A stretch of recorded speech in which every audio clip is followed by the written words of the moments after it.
Hello friend, कैसे हैं आप लोग। आशा करते हैं कि आप लोग अच्छे होंगे और अच्छे से आपकी तैयारी चल रही होगी। तो आज हम लोग पढ़ेंगे क्या, बौद्ध धर्म यानी गौतम बुद्ध के बारे में पढ़ेंगे। ठीक है। और एकदम आसान भाषा में ये जानने की कोशिश करेंगे कि गौतम बुद्ध का जन्म, उनकी माता पिता या जो भी वो गृह त्याग, क्या क्या उनके साथ घटना हुई, उन सारी चीज के बारे में आज हम लोग बात करेंगे। ठीक है। और इसमें क्या पढ़ेंगे, परिचय, उनका जन्म कैसे, कहाँ हुआ था, कैसे कैसे कौन कौन क्या हुआ था, लालन पालन उनका कौन किया था, वो गृह त्याग किए, कहाँ गए, कैसे कैसे उन्होंने अपना उपदेश दिए, कौन कौन उनके जो राजा थे उनसे अनुयायी लिए थे, अनुयायी बने थे, और क्या क्या उनके साथ की घटना हुई थी।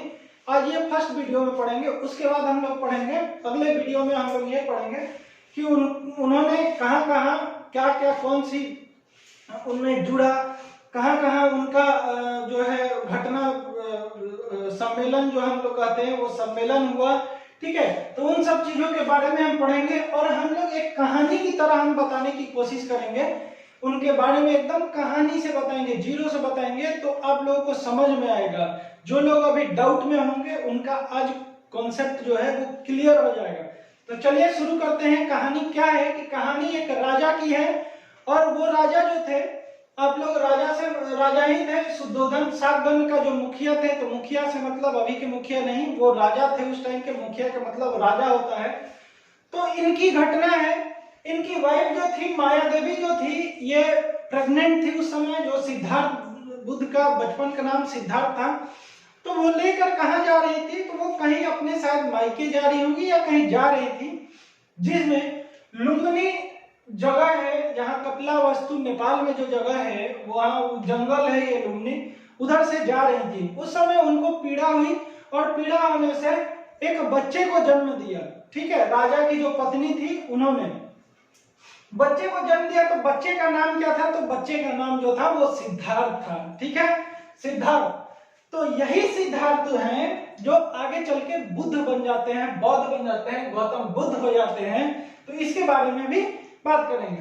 तो सिद्धार्थ का जन्म होता है। जन्म होने के 7वें दिन ही उनकी माता जो माया देवी थी, इनकी मृत्यु हो जाती है। कितने दिन बाद, तो 7वें दिन बाद। ठीक है, 7वें दिन बाद इनकी मृत्यु हो जाती है, मर जाती है वो। ठीक है।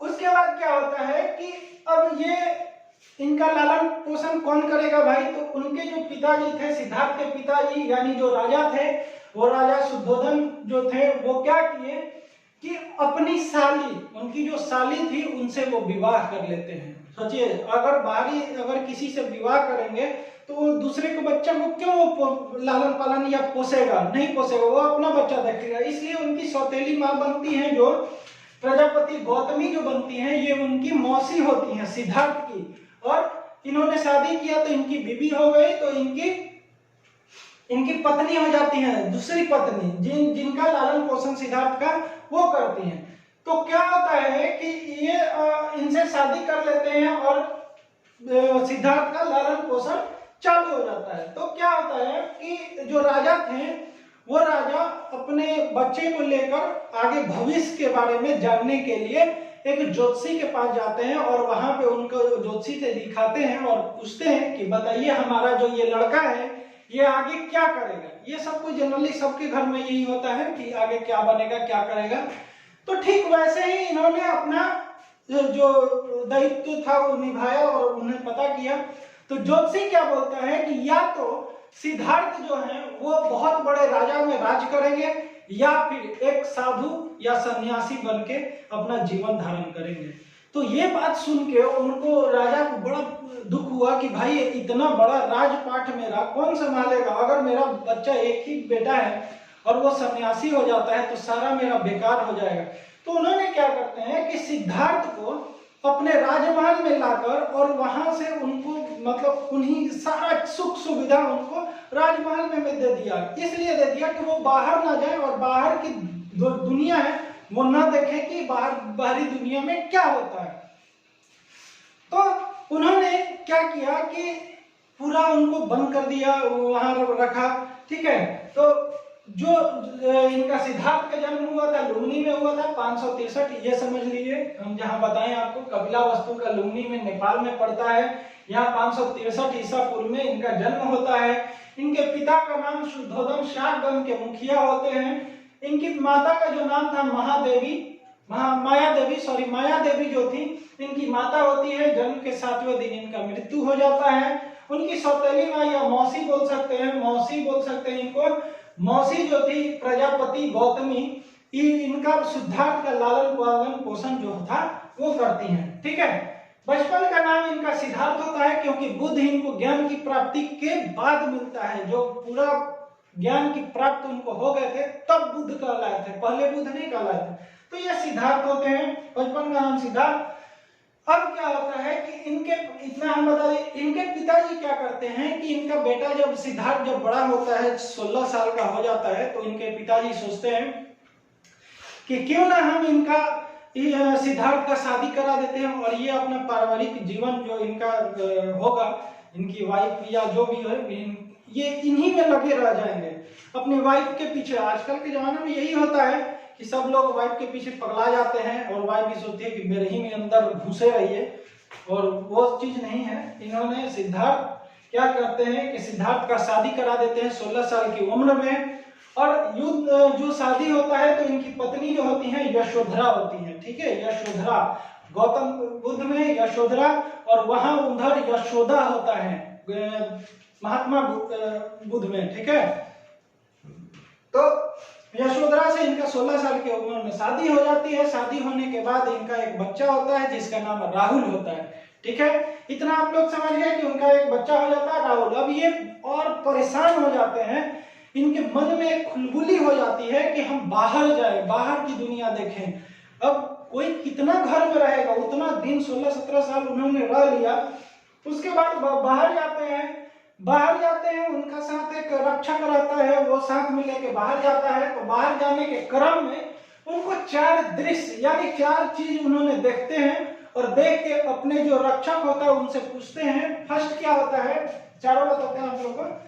बूढ़ा व्यक्ति होता है, बीमार व्यक्ति होता है, और एक लाश जाता है, शव होता है, और एक सन्यासी को देखते हैं। ये 4 को उन्होंने देखते हैं, और चारों देखने के क्रम में क्या पूछते हैं अपने रक्षक से। बूढ़ा व्यक्ति देखते हैं तो बोलते क्या है कि ये कौन है। तो ये पूरा वो बूढ़ा हो गया था, ना लाचार था, एकदम जा रहा था कहीं। तो बोले कि ये एक अवस्था है जो सभी लोगों को बूढ़ा होना पड़ता है। तो सिद्धार्थ बोलते हैं क्या कि मुझे भी होना पड़ेगा ऐसे बूढ़ा व्यक्ति। ठीक है, कि हम लोग भी ऐसे होंगे। तो हाँ, जो आया है दुनिया में वो सबको बूढ़ा एक दिन होना है। ठीक है, फिर ये बोलकर आगे चले जाते हैं। कुछ परेशान होते हैं क्योंकि उनके लिए वो फर्स्ट टाइम था जो वो देखे कि बूढ़ा व्यक्ति इतना लाचार होता है। अगला होता है बीमार व्यक्ति को देखते हैं। वो एक है पूरा बीमार है, उठ नहीं सकता, बैठ नहीं सकता, इधर उधर कुछ नहीं कर सकता। उसको देख के पूछते हैं तो बोलते हैं कि बूढ़ा हो जाइएगा तो बीमारी ग्रस्त हो जाइएगा, बहुत सारा बीमारी हो जाएगा आपको। तो वो देखे तो इससे और परेशान हो जाते हैं, उनको पीड़ा होने लगती है, दुख होने लगता है। ठीक है, उसके बाद एक लाश देख लेते हैं। लाश जा रहा था, जैसे सब लोग ले जाते हैं वैसे लेके जा रहे थे। तो उनसे अपने रक्षक से पूछते हैं कि ये क्या हो रहा है, ये क्यों लेटा हुआ है एक ऊपर में और जा रहा है। तो ये बोल रहे हैं कि जब बीमार होइएगा तो आपको मतलब मर जाना पड़ता है, मरना भी एक लाइफ में होता है। ठीक है, तो वो और परेशान हो गए कि बाप इतना चीज होता है, ये लाश का मतलब पूरा लाचार आदमी ये तो है। फिर चौथा जो है एक सन्यासी को देखते हैं। तो सन्यासी अपना योग के अवस्था में योग कर रहा है और रक्षक पूछे तो ये बोलते हैं कि ये भगवान से सीधा कनेक्शन लगा रहा है। वही होता है योग, जो पूरा एकदम नील होते हैं वो कनेक्शन लगा रहे होते हैं। तो वही बता रहा है कनेक्शन लगा रहा है। तो ये कहाँ कनेक्शन लगा रहे हैं, जहाँ ये लाश जो जा रहा था वहीं पे। तो हाँ, तो जब कनेक्शन लगा रहा है तो ऐसे ही क्यों जा रहा है भाई। तो उन्होंने यही सवाल किया। ठीक है, तो सन्यासी को देखा, फिर घर आए तो देखे कि सबसे सुखी आदमी तो यही सन्यासी ही लगा मुझे। इसको ना कपड़ा ना खाने पीने का कोई चिंता ही नहीं है, आराम से ये तो पूरा मग्न है भगवान में। ठीक है, तो ये यहाँ तक का कंप्लीट हुआ। ठीक, उसके बाद क्या होता है कि घर में वो बेचैन रहते हैं कि अरे हम कहाँ फंसे हुए हैं ये पारिवारिक जीवन में, हमको बाहर का दुनिया में रहना अच्छा है, यहाँ में तो बहुत सारा ये है। क्यों घर में उनको इसलिए रखा गया था कि उनको कोई भी चीज की कष्ट ना हो। ठीक है, कष्ट होता है आदमी तो बाहर भी कम सोचता है। तो वहां से क्या करते हैं वो 29 साल की अवस्था में वो घर छोड़ के चले जाते हैं। सब लोग रात में सोया रहता है, उनका बच्चे का जन्म सब हो चुका रहता है। 29 साल की अवस्था में उन्होंने घर को त्याग कर देते हैं और अपने घोड़ा उनका एक था उनके पास, वो घोड़ा से वो भाग जाते हैं, निकल जाते हैं। तो इस घटना को महाभिनिष्क्रमण कहा गया है, महाभिनिष्क्रमण। ठीक है, ये क्वेश्चन हमेशा पूछता है कि उनके गृह त्याग की घटना को क्या कहा जाता है, तो महानिष्क्रमण कहा जाता है। यहाँ से आपका 1 नंबर पक्का हो जाएगा, याद रखिएगा, जिनको भी याद ना हो। यहाँ से घर से जब वो चले, घर से भाग गए, तो वो सीधा वैशाली आते हैं। ठीक है, वैशाली कौन सा वैशाली, यही हाजीपुर वाला वैशाली। ये नहीं समझिएगा कि दूसरे जगह कहीं होगा, नहीं, हाजीपुर के वैशाली आते हैं। ठीक है, और वैशाली आने के बाद वहां पे उन्होंने उनके एक गुरु मिलते हैं जो अलार कलाम, जो उनका पहला गुरु होते हैं, पहला गुरु यही है। ठीक है, पहला गुरु यही है, अलार कलाम जो इनका गुरु होते हैं। ये सांख्य दर्शन की शिक्षा देते हैं गौतम बुद्ध को। ठीक है, यानी सिद्धार्थ को, क्योंकि ज्ञान की प्राप्ति उनको नहीं हुई तो बौद्ध तो नहीं बोल सकते हैं, इसलिए सिद्धार्थ को इन्होंने सांख्य दर्शन की शिक्षा दिए थे। तो सिर्फ सांख्य दर्शन के शिक्षा से वो संतुष्ट थोड़ी थे, सांख्य दर्शन का शिक्षा तो ले लिए, लेकिन उनके मन में अभी और भी उत्सुक थे कुछ और जानने के लिए। ठीक है, तो फिर वैशाली से वो सीधा राजगीर जाते हैं और राजगीर जाके वहां पे इनका दूसरा गुरु बनते हैं रुद्रक रामपुत्र। ठीक है, दूसरा गुरु जो उनके हैं वो रुद्रक रामपुत्र होते हैं, ये दूसरा गुरु है। और यहाँ से भी 1 नंबर आपका आने की संभावना ये पूछता है कि फर्स्ट तो पूछने का एक ट्रेंड था, अब जो है एग्जाम में वो क्या पूछता है, सेकंड पूछता है। ठीक है, कि सेकंड गुरु कौन थे, तो रुद्रक रामपुत्र, इनके दूसरे गुरु कहाँ, राजगीर में। ठीक है, यहाँ जाते हैं, इनसे भी शिक्षा लेते हैं और शिक्षा लेने के पश्चात 6 वर्ष की कठिन तपस्या करते हैं। 6 वर्ष का कठिन परिश्रम करके बोधगया में, कहा बोधगया में 6 वर्ष खुद से, इन लोगों से अगर कुछ नहीं हुआ, थोड़ा बहुत ज्ञान मिला, उसके बाद उन्होंने बोधगया में 6 वर्ष की कठिन तपस्या करते हैं नग्न होके, क्योंकि कपड़ा एक ही पहने थे, वस्त्र एक ही पहने थे, जो फट के गिर रहा था। बिना खाए पिए उन्होंने 6 वर्ष तपस्या किए बोधगया में। और निरंजना नदी के पास, जिसको फल्गु कहते हैं, निरंजना नदी के पास पीपल के पेड़ होता है, उसके नीचे उन्होंने 6 वर्ष कठिन तपस्या की और उन्हें ज्ञान की प्राप्ति होती है। ज्ञान की प्राप्ति होने पर वो अब दूसरों को बताना, अगर हमको कुछ आता है, जैसे हमको ये आता है, हम पढ़े हैं तो हम आपको बता रहे हैं, तो वैसे ही वो उन्होंने ज्ञान की प्राप्ति कर लिया और सुख दुख जो होता है उसके बारे में बताना, कि अगर आप सन्यासी जीवन जीने लगिएगा तो आपको दुख कभी नहीं होगा। तो वही उन्होंने उपदेश देना शुरू कर दिया। तो पहला उपदेश उन्होंने जो दिया था वो सारनाथ में दिए थे। ठीक है,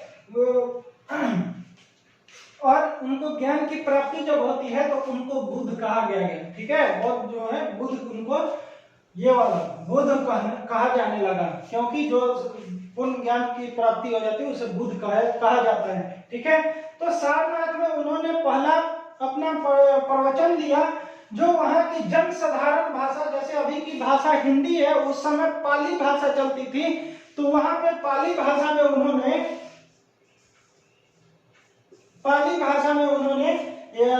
अपना उद्देश्य देते हैं। पहला उद्देश्य जो है वो पाली भाषा में देते हैं। पाली भाषा में, जनसाधारण भाषा मतलब उस समय का जो लोकल भाषा था, वो पाली भाषा में उन्होंने अपना उपदेश देते हैं। ठीक है, और उपदेश से अभी एक क्वेश्चन ये भी पूछता है, भाषा किस भाषा में दिए हैं, कहाँ दिए थे पहला, तो एक क्वेश्चन यहाँ भी होगा सारनाथ में। ये सब बहुत इंपॉर्टेंट क्वेश्चन है बुद्ध से।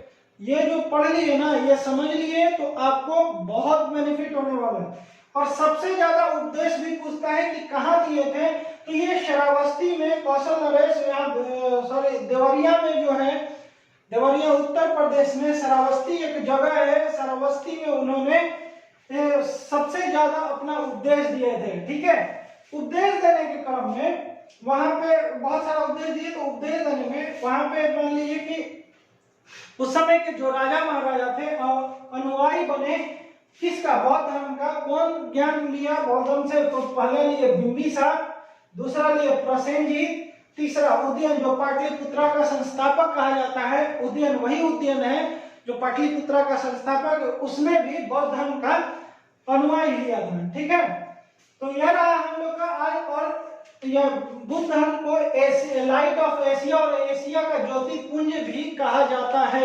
एक पुस्तक है लाइट ऑफ एशिया, आप लोग देखिएगा, पढ़िएगा, अच्छी पुस्तक है। ठीक है, तो लाइट ऑफ एशिया और एशिया का ज्योतिपुंज गौतम बुद्ध को ही कहा जाता है। और या इनकी घटना बता देते हैं, घटना और प्रतीक चिन्ह। इनका जन्म का जो घटना जन्म होता है, तो ये कमल और सांड से प्रतीक प्रतीक चिन्ह है, सांड या कमल से समझिए। और गृह त्याग घोड़ा, क्योंकि घोड़ा से ही उन्होंने घर को छोड़ा था, भागा था, इसलिए गृह त्याग की घटना घोड़ा से दिखाया गया है। और ज्ञान प्राप्ति पीपल के वृक्ष के नीचे हुआ था, तो इसलिए पीपल इनको प्रतीक चिन्ह माना गया है। ठीक है, इनकी मृत्यु जो है, हमने कहा ये तो बेसिक था, बेसिक हम बता रहे हैं। तो इनकी मृत्यु जो है वो 80 साल के अवस्था में उनकी मृत्यु होती है, वो भी 483 ईसा पूर्व में। ठीक है, 483, यहाँ देखिए 563 है, यहाँ 483 ईसा पूर्व में इनकी मृत्यु कहाँ होती है, कुशीनारा में हो जाती है, कुशीनारा में। और कैसे होती है इनका मृत्यु, तो चुंड द्वारा जहरीला भोजन था, वो भोजन करने से इनकी मृत्यु हो जाती है। तो मृत्यु का भी एक डिनोट किया गया है, वो है महापरिनिर्वाण। ये भी एक नंबर क्वेश्चन ये भी आता है कि उनके मृत्यु को किस तिथि से जाना जाता है, तो महापरिनिर्वाण के नाम से या इनका ये होता है। ठीक है, तो ये था हम लोग का गौतम बुद्ध के परिचय के बारे में। परिचय आप लोग भली भांति आप लोग समझ गए होंगे, क्योंकि आप लोग भी पहले पढ़ा होगा, और इसमें बहुत ही आराम से आप लोगों को पढ़ाया गया और समझाया गया। इस कहानी के हिसाब से आप समझिएगा तो बहुत ही आसान होगा समझने में। यहाँ पे शुद्धोधन साधन के मुखिया थे, उनके पिताजी। पूछता है कि कहाँ के, किस कुल के थे, तो सातगन कुल के थे सिद्धार्थ। ठीक है, माया देवी ये मर जाती हैं 7 दिन के बाद, उनके जन्म के 7वें दिन। प्रजापति गौतमी सिद्धार्थ की मौसी होती हैं। ठीक है, और इनकी माँ भी बनती है, जो राजा की साली होती है। ठीक है, विवाह उनका 16 साल में यशोधरा से होता है। पुत्र की प्राप्ति राहुल, जो राहुल उनका एक पुत्र होता है। और इधर आप लोग उनके घर 29 वर्ष में घर छोड़ देते हैं। वैशाली में पहला गुरु मिलते हैं, राजगीर में रुद्राक्राम मिलते हैं, उपदेश सारनाथ में दिए। और सारनाथ में उपदेश को कहा जाता है धर्म चक्र परिवर्तन। इसका भी एक क्वेश्चन आता है इसमें भी कि इनका उपदेश को क्या कहते हैं, तो धर्म चक्र परिवर्तन कहा जाता है। सबसे ज्यादा उपदेश जो दिए थे वो श्रावस्ती में दिए थे। तो इतना आप लोग को पता हो गया होगा, इतना आप लोग जान गए होंगे। अगले नेक्स्ट वीडियो में पार्ट 1 में इनके परिचय के बारे में अगले वीडियो में पढ़ेंगे कि उनका कहाँ कहाँ उनका उपदेश चला, कहाँ प्रवचन जो हम लोग कहते हैं, जैसे फर्स्ट कहाँ हुआ, सेकंड कहाँ हुआ, 4 उन लोगों उनका हुआ था, तो चारों के बारे में पढ़ेंगे। और उनके पुस्तक के बारे में पढ़ेंगे, कौन कौन से पुस्तक में क्या क्या दिया गया है, तो वो सारा चीज अगले वीडियो। और जो लोग हमारे इस चैनल पे नए आए हैं तो कृपया सब्सक्राइब कर दीजिए, लाइक कर दीजिए और बेल आइकन दबाइएगा, इसलिए कि हम अगर कोई भी वीडियो अपलोड करेंगे तो आप लोगों के पास वो नोटिफिकेशन के थ्रू मिल जाएगा। और आप लोग इस सब जितना भी हम चैप्टर पढ़ाने जा रहे हैं वो सारा आप लोगों का एक लाइन में क्लियर हो जाएगा, कॉन्सेप्ट ही पूरा क्लियर हो जाएगा। जितना भी थोड़ा भी अगर भूल रहे होंगे वो सारा चीज आप लोगों का सही हो जाएगा। बिहार पुलिस ड्राइवर के अगर छात्र अगर देख रहे हैं जिनका रिटर्न हुआ है, तो उन लोगों को बताना चाह रहे हैं कि हम एक इंटरव्यू के लिए, जो वहाँ पे इंटरव्यू होगा उसके लिए अपने यहाँ पे गाड़ी है, गाड़ी में मैं उसका इंटरव्यू का क्वेश्चन बताऊंगा आप लोगों को कि क्या क्या पूछा जाता है। तो वो वीडियो हम भी अपलोड करेंगे। आप लोग देखते रहिए, सब्सक्राइब जरूर कर दीजिए, क्योंकि अगर वीडियो अपलोड करेंगे तो आपको वो मिले, और लाइक जरूर कीजिएगा। अगर पसंद आएगा तो हम सारा इंजन के बारे में आप लोगों को बताएंगे। तब तक के लिए जय हिंद।